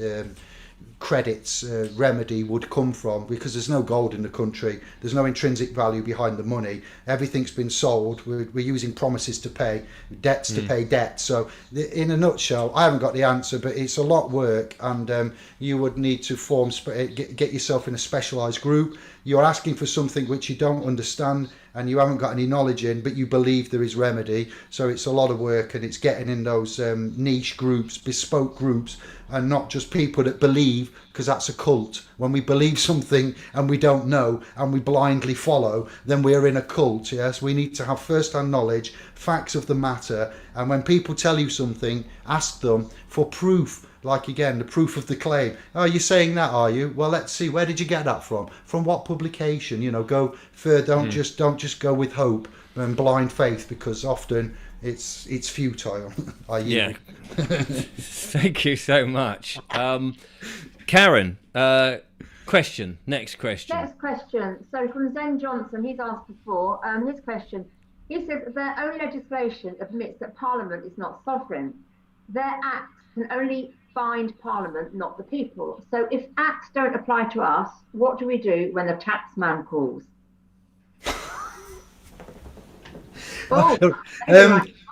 So in Matthew there is teachings of a trust, and to do with Jesus changing the names has just been written in the chat there as well. So when we say the Bible is a biblical book it's a commercial book of remedy, somewhere in Matthew, if you search it, use the key search words Jesus, fish, gold coin, Matthew, and you'll see there is connotations of payment being given for tax to the taxman. It's got the taxman in it, it's incredible. The same words that are used then are still used now. I thought certain words were just modern words, but Jesus getting angry when he found the money changers in the church and had to kick them out. Not many times, that this.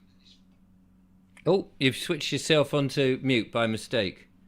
Gets angry. Thank you, Richard. So again, there's the connotations in there, but again, it's the HMRC are one of the biggest boys alongside companies, corporations to fight, and you would need to know your substance and your form and get it right to be able to. You're looking right in bankruptcy. You're looking to effectively effect payment, because we're using promissory notes from the bank, or you're using plastic cards that are the property of credit card companies. It's a Bailey-Baylor relationship. Bailey relationship, Baylor in trust terms again, which are to do with property and rights and credits and promises. Research Professor Richard Werner, but it's a W, but it's German, so it's Werner, Werner. Look for Renegade Inc. on RT News, and you will find on YouTube disclosure about money, finance. Get in touch with the Bank of England. It's not a bank and nothing to do with England, but ask them for full disclosure on the currency, which is legal tender. So again, when we talk of Admiralty Maritime, current sea, the sea is water, it has a current. Etymological wordplay. I've resisted the word salad, but you're going to get some for now, quick and fast. A river in the wild has a bank. The banks are made of mud. The water flows with the direction of the banks. The banks control the flow of the currency. So it sounds macabre and weird. Let's have some entertainment, feeling under pressure a little bit, but you need to know your stuff, and you need to be prepared to fight and hold them to account. And these are the ways that these institutions are set up. It didn't happen overnight. And as the British Empire and Constitution demised and countries got their independence and people asked for their money back, gold back, when you borrow money, you have to pay it back. But if you've got nothing to pay it back with, then this perpetual debt system we're in, it's us, that's our sweat equity, which then, is the value as such. So, I'll yield there. Perhaps Dave's going to, go on. Right. Well, all I was going to say is that legislation isn't binding on you. Okay, legislation is not law, right? It has no effect on you unless you agree to it. Okay, which is why every time that somebody wants to sort of bring a charge against you, they will ask you to agree to it. Mm. You might not recognize it as them asking you to agree to it, but a lot of people have already know this. But when a policeman stops you and says, "I'm going to charge you for doing 50 and a 30," do you understand? Right. Well, the moment you say yes to that, well, you've agreed that the charges are valid and that they have authority over you, because the word understand actually legally, in legalese, means to stand under, to agree to be bound by, to consent to. So you've consented to the legislation, and you've agreed that the charges have merit, and so on and so on. So they will ask you, um, and other ways of asking is asking for your ID. As soon as you offer your ID, now you've accepted the charges. Yeah, there's so many different ways you can be fooled. It's also why I don't really like advocating people going into court, because there are so many pitfalls, so many ways you can be trapped. Yeah. Brilliant. Exactly. Okay. The whole thing fundamentally revolves around, why do we have law at all? Why is there law? Why is there any jurisdiction? If there was just one person living on this plane of Earth or planet, whatever your view is on this, we wouldn't need any law. It's when you've got more than one person, then there has to be fairness, and that's why there is a system of law. And so, the initial when Dave talks about the Bible being a book of commerce, the Ten Commandments set out the first laws, the first set of rules that we were all to live by. And then, if you look at the New Testament, they were then condensed into, like, fundamentally, Jesus came in with the new covenant, which was that you love God with all your heart, and you love your neighbours as if it was yourself, which is really the basis of this first 10 commandments. So when God created these 10 rules for us to all live by, they can then be furthermore condensed into do no harm, loss or injury. But there's a really interesting thing about the difference between law and the spirit of law. And again, I'll bring it back to the Bible, because the Bible, there's the story of the adulteress, and the religious groups brought this adulteress to Jesus, and the idea was that she needed to be stoned. That was part of the law. That was the punishment for committing adultery in those days. But Jesus said, well, okay, she should be stoned, but the person who's going to do that should be any of you that have not sinned, because that's where the spirit of law comes in. It's the wisdom of treating people equally. And that equity, that equality, doesn't just come from the set of rules. It also comes from a place of, well, if you've never done anything wrong, then you're in a position to judge.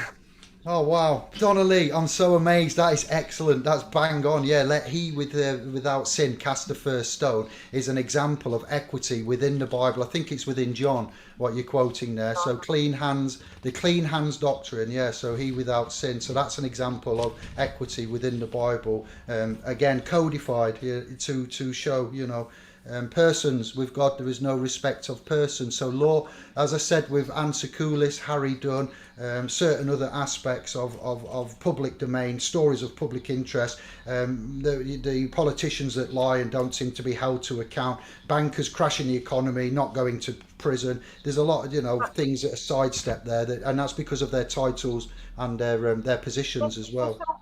This all comes from a question of who gives them authority to make these rules up for us, and where does jurisdiction come from? The situation that we currently find for people like the panelists and the people on this show, and people that are probably tuning into this show, comes from a question about who has authority over us. And if we're not doing any harm, loss or injury, then no one's got authority over me. I'm sovereign. I'm responsible for myself, whether that goes right or that goes wrong. However, once my jurisdiction steps into the jurisdiction of somebody else, if I do wrong to somebody else, then I expect punishment. Okay, I can expect punishment because that's where equity comes in, because we've all got a right to live without being wronged. That's okay. That's really good because you've segued into a question here from Mark Shepherd. He says, I'm in county court in 2 to 3 weeks' time. Should I walk in and not give them jurisdiction over me? I have claimed my name all in lowercase, or should I play the game and give jurisdiction? Well, I'm going into court tomorrow, and I was in court about a week ago because of this fake warrant that they've had over me. And I could have gone in with all kinds of documentation, because we wrap ourselves up in this legal world of paperwork, okay? Well, I'm not 2-dimensional, I'm 3-dimensional. So I didn't go in there with loads and loads of and I hate paperwork. So I went in and I just spoke my truth. And for me, I'm going to do that again tomorrow. I'm going to go in, I've got nothing to lose tomorrow, because I'm in a position where all I need to do is to just go in there and say what I've got to say on my mind. It's my one opportunity to speak to these magistrates, and I'm going to speak straight from the heart. I'm just going to say to them, what's happened to me because of the legislation over the last 6 months of my life has completely turned my life round.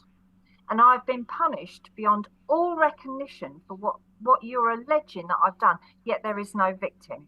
And I'm just going to say to them that I expect them to drop any and all charges that they have got against me. And if it works, it works. Well, good luck with that, Donna Lee. Be interested to know how that goes.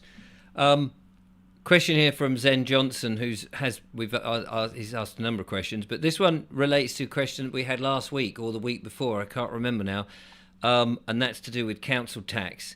So he's just asking, do you think, panel, that saying you hold religious meetings once a week in your house gets you out of council tax? Is there any evidence of people doing this, and is rather than just hearsay? I've got this one. Right, there is something within their legislation, in their rules, that state that if you have got a space that will hold, I think it's X number of chairs, then yes, you can say that you hold religious meetings and you will get an exemption under their set of rules. But only do that if you do it, because if you don't, you're lying, and if you're lying, then you're not coming to any situation with clean hands. Don't use excuses for to do something, to get away with doing something just for the sake of not paying. If you are genuinely, honestly using your facilities for religious reasons, then use their rules to be exempt from making that payment. Right. Is it prayer room? May I say prayer room or something like that comes to mind? Is that not what it was? No? I think you've got to have like a space to have 22 people in. You've got to be agreeing that you're holding religious meetings on a regular basis. Well, that's fine. That's giving a concession to those people that use that space if you want to operate in that system. Personally, I would just not be paying my council tax because there's no obligation to do so.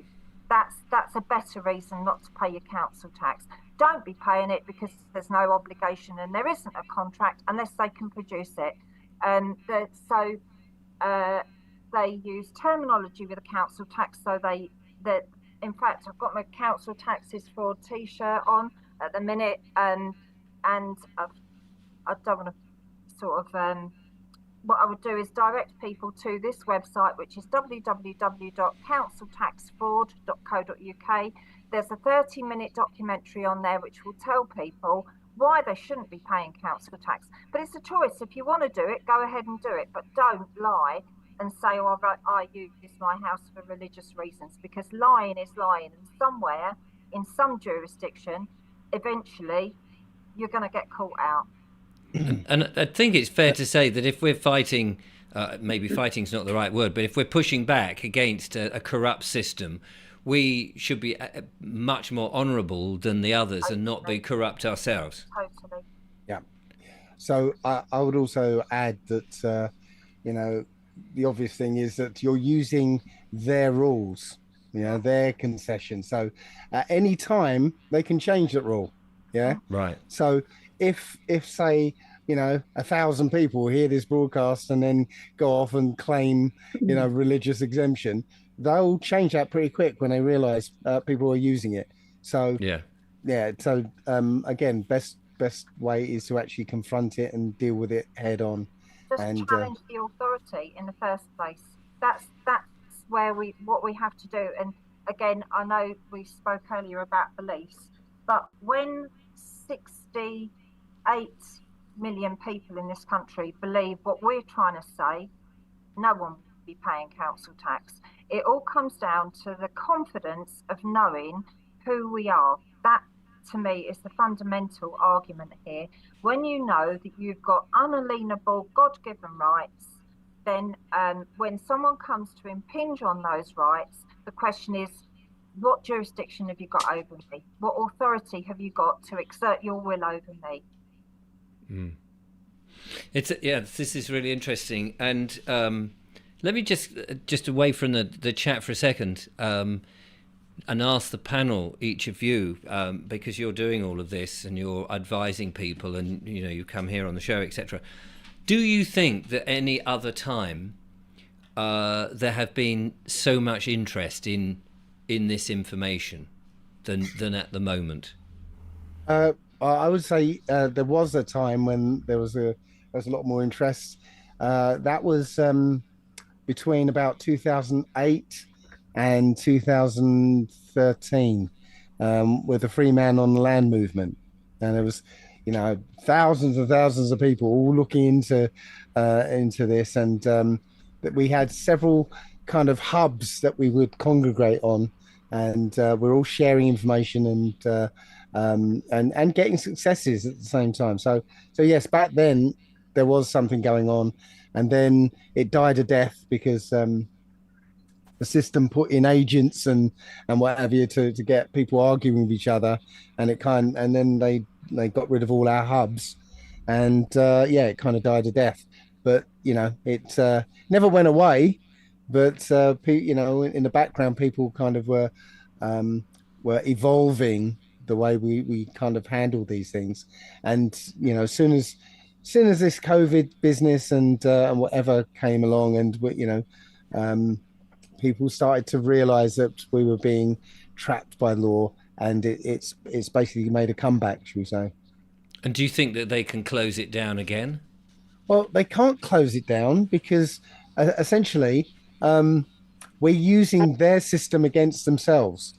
Right? Before we were, during the Free Man on the Land thing, we were saying common law, we're standing under common law, and they were ignoring us essentially. But our bread and butter back then was the conditional acceptance. So now we've honed it to the point where we're using their legislation against them, and they end up in a bind where they can't literally, they get tied up with their own legislation and they can't get out of it.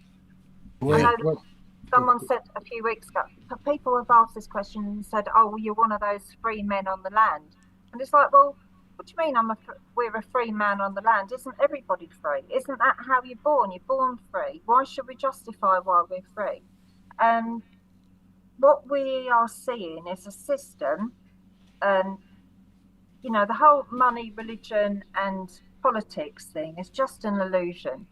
And we put our energy into these things. We feed that beast. And we're in a system where the system is getting greedier, it's getting more power hungry, and it's trying to take more and more control. And what we need to start looking beyond is not just what's going on in the natural, that we are in a spiritual war at the moment. And it's the spirit behind the system that we have got to fight against, the corruption and the evil.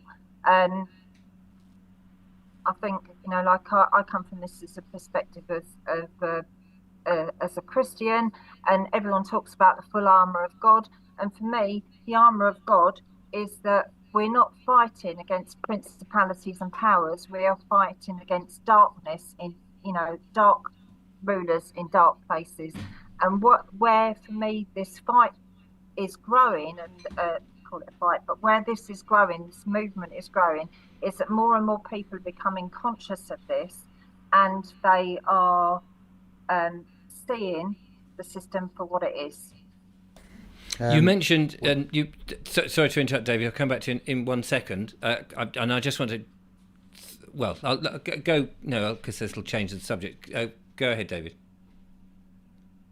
Ephesians, to Donna Lee, the armour of God, to be precise. Yeah, and I hope I haven't insulted you with my analogies and the way that I said about the KJV 1611 authorised version. It's only that book that will get you remedy, lawful remedy on that. Thank you then, blessing.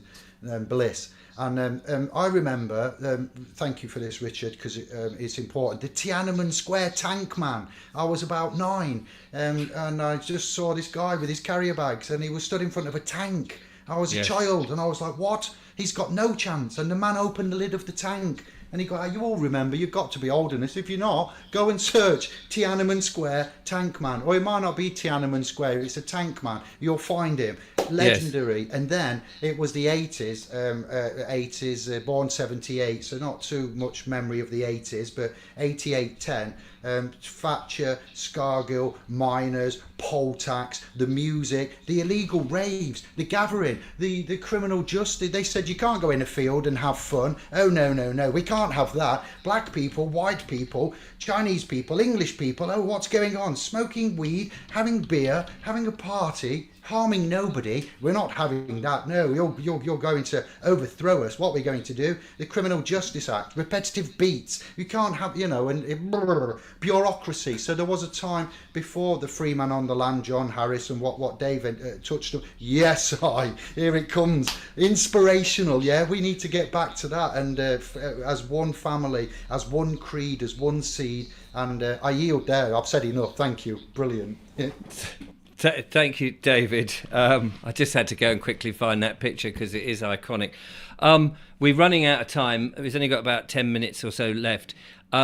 We mentioned about Freeman on the Land. This is from Born to Be Free, and this is aimed at Dave. So I just, if you could give an answer to this would be grand. He says, Dave, I've used your PCN notice displayed in a window. I'm on notice for using your words. I've now received a charge certificate. What do I do with this? Okay, I don't understand. He's on notice for using my words. That's just what he says. I don't. I don't know. Obviously, don't know any more than that. I'm on notice for using the word. On notice from whom? I suppose we need to know, don't we? And what's it in connection with? And so I'm guessing it's my car notice. Which basically says if you issue anything to this my private car, then I charge this much. If you clamp it, I charge this much. If you tow it away, I charge this much per hour, and so on and so on and so on. That's just my fee schedule for doing anything with my car. And if you get a parking ticket, for instance, right? So the parking ticket is based on this thing called an adhesion contract. An adhesion contract is a kind of take it or leave it type contract. So somewhere there'll be a notice that says, notice, if you park here, you agree to the following charges or whatever. And so if you park there, it's deemed that you've accepted their contract. Okay, so now you're bound to pay. Now, you put the notice in your car window, that's your adhesion contract to say, if you stick anything on my car, this is how much I charge. And you make sure your charges are more than their charges. And then you get into that, they'll write to you and say, okay, you owe us 60 quid. And you write back saying, great, I'll accept your 60 quid, but you owe me 150 quid. So pay us 60 quid and, pay us 150, I'll pay you back the 60. Yes. It's like a poker game in a way, isn't it? I'll raise you some. It is because you're using the same legislation and the same, contract law as them, and so they can't say, well, what you're doing is not right, because you can turn around and say, well, what you're doing is not right then. Right, exactly. Excuse me, everyone. One poignant thing to note here: notices rely upon a doctrine. There's many doctrines that the law, the secular law, the various denominations of law get their authority from, and equity. Public notices, doctrine of notices. So at the heart of equity lies the doctrine of notices. So research what the doctrine of notices is. You may have all seen a lamppost in your time with a bit of paper on, some tie wraps on it saying planning permission, you've got the right to object. So research what notices, public notices are, and the doctrine of notices, and take it from me, and you need to research and search why at the heart of equity lies the doctrine of notices, and what jurists said that, and why they said that, and what you're doing there, and you understand what you're doing. So when you use an instrument, and you're doing instrument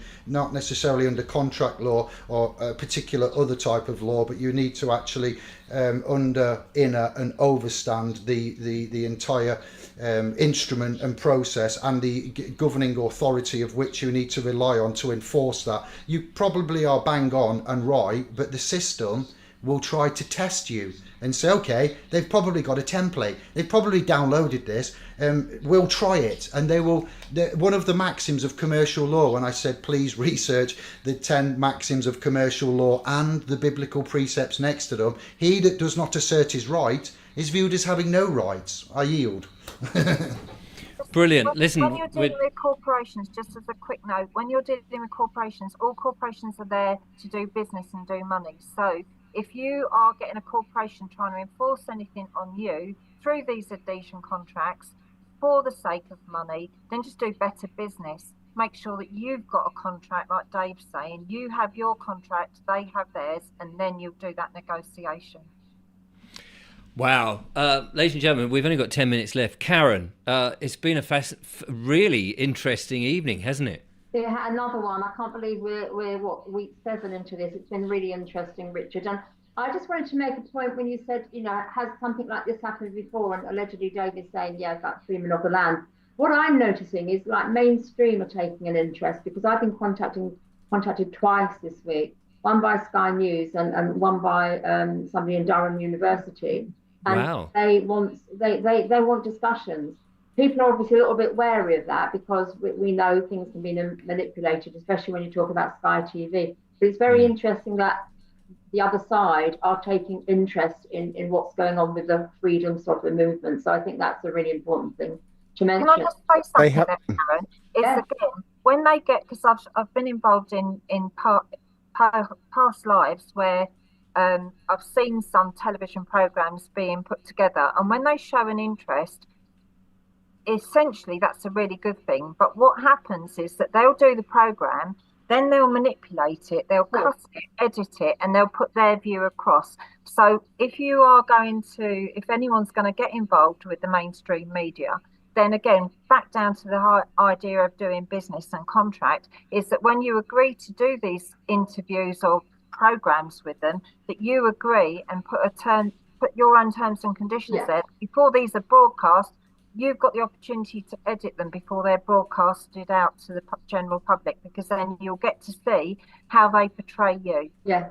No, thank you for that, Donnelly, because also Gary Stills, who was on last week, he's actually written out a contract and said, if this goes ahead, this is what you want to have them sign beforehand. Because obviously, they can edit it, they can make us look like idiots, conspiracy theorists and stuff like that. And whether I go ahead, I will with the Durham University one. Sky TV, I don't know, because we know who owns Sky. But I'm just happy that they are interested. If it's genuine, it might not be. Question everything. It's not genuine, because they will want to spin it as you being mentally ill or needing something in your life to believe in, and being a conspiracy theorist. That's because of the interest and the level of people using this now. Because I think it's Birmingham that's now, they're all bankrupt because nobody's paying council tax. Yeah. because of the level of people using this, they now have to put on the mainstream some way to debunk it, some way to warn people off. You know, they'll probably roll out somebody who's gone to prison, or they'll get an actor to pretend that they did this and they ended up going to prison, so that they'll frighten the muggles from looking at it.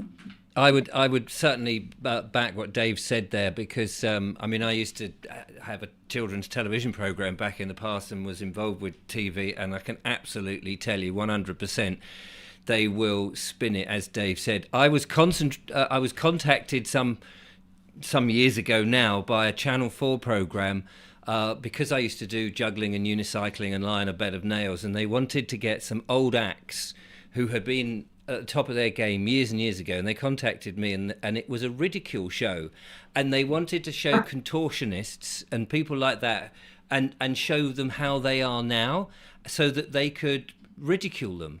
I just told them where to go. I said, no thanks whatsoever. I mean, it was ridiculous.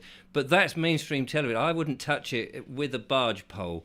I think we've got to be very, very careful. But I mean, you know, we've stirred them up a little bit. Obviously, they've always been there, but I think it's interesting that they're coming and asking questions. I just think that shows that they're worried, doesn't it? Well, it's a sign. Yeah, it's a sign that we are having an impact. But the other thing I just wanted to say, well, a couple of things actually, is about Gary and other people have mentioned dominions and shires. I was talking to somebody in Australia, Barry, and they are creating sheriffs, because that's where the word shire comes from, a shire reef, which I didn't know. I was learning all sorts of stuff, and they've got this common law thing going on down in Australia, and we can all become deputies and create this parallel system that we're talking about. And I think that's really something that we should focus on, especially when we've got these panelists with large followings, large groups of people that are, you know, doing it for the greater good. And I just wanted to mention that. So, you know, I think we are moving forward in a very positive way, and I'm really happy to be part of it. So we're coming pretty much to the end of the show. Just give a chance to everybody to promote what's going on and things that are happening. And I would urge everybody not to be obstropulous. Yeah, go on, Rich. God bless you. I've had to get that word in again. It's such a brilliant word. So let's start with Dave. Allegedly, Dave, have you got any appearances, books, websites, and all of that we can promote and find out more about what's going on in your world? Okay, so I'm on a tour at the moment. So I think I'm in Norwich on Sunday, I think it is, and then I'm going up to the Midlands. So details on my website, allegedlydave.com. If you wanted to get hold of the traffic offences toolkit, or the council tax toolkit, or the NIP, notice of intended prosecution toolkit, just give me a shout. Dave@allegedlydave.com. Brilliant. Thanks so much, Dave. Donnelly. Okay, so two things that I've been involved in recently, which is council tax, www.counciltaxfraud.co.uk, which I hope is a toolkit for people who want to learn more about why they shouldn't be paying it. And for those of us who know, who want to promote it, then there's a second website, www.ctfc2024.org, which is a campaign site where people can go on and buy T-shirts like the one I'm wearing, and yellow boards where they can attract attention for why council tax is fraudulent. All of the materials that are on there are sold at cost plus carriage. There's no profit in there, but it's basically for anyone that wants to campaign and raise awareness. Every time the physical product is purchased, it comes out with 100 leaflets sending anyone that's attracted to why is council tax fraud, and you can direct them to the second website. So there's those two things. And just one final point, and I said this to you, Karen and Richard, before I came on, that I sat last night and worked out this is a piece of paper. It's 210 millimetres by 297 millimetres. And if that was to represent the whole of our population in the United Kingdom, that little dot there represents the size of government. So in terms of our whole population, we are governed by something that small, but we believe that it's got power over us, and that is not the case. That is a complete and utter case of the tail wagging the dog. They only have the jurisdiction and the authority that we give them. And that looks like a small tail as well. It is a very small tail. David. Hello. Yes, the place there is our private educational portal. We're not solicitors, we are teachers, and we teach and we help, and we are happy to entertain you for a gift or compensation or donation of 12 promises, pounds credits, a GB currency per year. It's £1 a month. It's as low as we can go. We're not running a business. Our business is private, and yeah, I'd appreciate support on that. My YouTube channel has just been reset, so all the 1,000 and something videos that we've amassed, myself, Kevin, Anders, and Albert, and the fam over the last 10 years are all public access. So Indie and Glow, INDIGLOW. You've got the links for me in the chat for that. The homepage has got a link to the Facebook public trust we have. Clean Hands and In Honour, so we've got a public Telegram chat. You can find us. I've put a link in the chat just now, and I'll entertain anybody publicly and privately. We encourage working together. I'm eager to work with the guests. I want to say thank you to Karen for facilitating this. You are an angel, a superstar. I'm really appreciative of the chance to mix with good souls like yourselves. Donnelly and allegedly Dave, it's been an honour, a privilege, blessings, bliss. Thank you. It's I'd like to do something again, link up, support you. If you send me links or you get in contact with the homepage, you make contact with me. I will promote and support what you're doing for free. You know, scratching each other's backs, so we'll network and commute that way. What we do for our others, we do for ourselves. To, you know, like what you said there, Donnelly, if we followed these simple rules, we wouldn't need police, courts, legislation, and we'd be in a better place. But I'll leave it there. Richard, and thank you to you. The first time I was on this channel, it was an epic fail. I'm in a bad place in my life. I hadn't slept much. I've got a lot of excuses, but that video I was quite embarrassed about, and I haven't watched it back, but I've heard the feedback. So I hope tonight was something for all, and I've really enjoyed it. Lots of love, and thank you again. It's been an absolute pleasure to have you here, David. Indeed. We are running completely out of time. So, Karen, what have you got going on in your world? Briefly, I don't know if you're going to see that, but it's about our roadshow, Richard. I know you can't attend all of them, but either you and I, or you or I, will be at some of them. So I just want people to start putting these in their diary. If you contact me, I just put it in the chat, but I didn't see it come up. Kizzy63, KIZZI63 at pmprotonmail.me, and then you can find out how to get tickets for these events. So the roadshow is going to start off at Hope in East Sussex. That's on the 9th of June, and so far we'll have Tony Rose, Chris Coverdale, David Edelman, and some others. I've yet to fill that one. And then we're going to move over to Glastonbury. Eli's got something going there on the 26th of May. He's got Pete the Hat, David Edelman again, Martin Geddes, and Dean of Buxton. Then we're heading up north, and we've got the one that Dean has done here. So on the 23rd of June in Buxton, the venue to be confirmed near the time.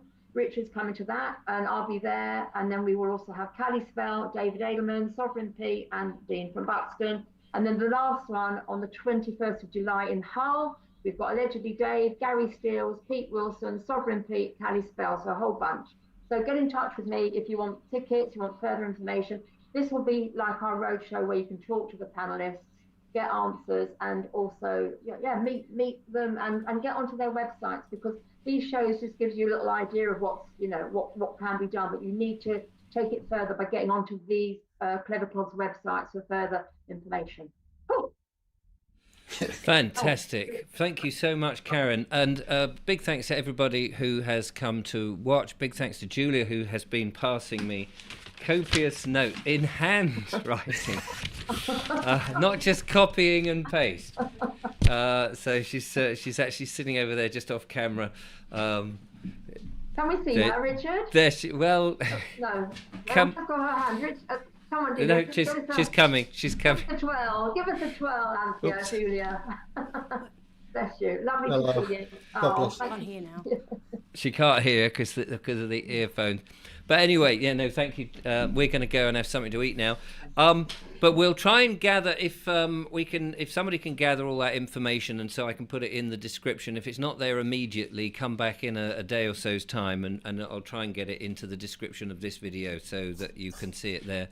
It won't be handwritten, hopefully just copied and pasted. But thank you so much to everybody coming. Thank you for the people who did make those donations. I think we made £42.22, which we can put towards, yes, 2 pizzas for our charity. We need to sort of nominate a charity or something. But anyway, big thanks to the panel, big thanks to Karen, big thanks to Julia, and big thanks to the audience. Thank you for coming along. We'll let you go now. Take care. Thanks for watching. We've got one more show in the diary, I think, Karen, haven't we? We've got one more next Thursday. Don't know who the panelists are yet, so if you want to be on the panel, get in touch with me. Again, kizzy63@pm.me. I'm happy to keep these going, Richard, as long as you're happy. So if there's a demand, we can talk about that. Fantastic. That sounds absolutely brilliant. So there we are. There's our panelists. Thank you so much for coming along. Till next time.